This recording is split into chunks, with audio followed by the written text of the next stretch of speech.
விழுப்புரம் மாவட்டம் வல்லம் அருகே புரட்சித் தலைவி அம்மாவின் பிறந்தநாள் விழாவை ஒட்டி பொதுமக்களுக்கு நலத்திட்ட உதவிகளை அதிமுக மாநிலங்களவை உறுப்பினர் சி.வி. சண்முகம் வழங்கினார்.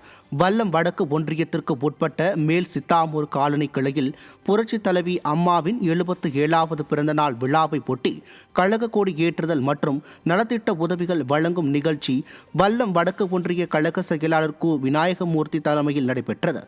இதில் அதிமுக மாநிலங்களவை உறுப்பினரும் விழுப்புரம் மாவட்ட கழக செயலாளருமான சி.வி. சண்முகம் கலந்து கொண்டு கழக கொடியை ஏற்றி வைத்து பின்னர் ஏழை எளிய பொதுமக்களுக்கு நலத்திட்ட உதவிகளை வழங்கினார்.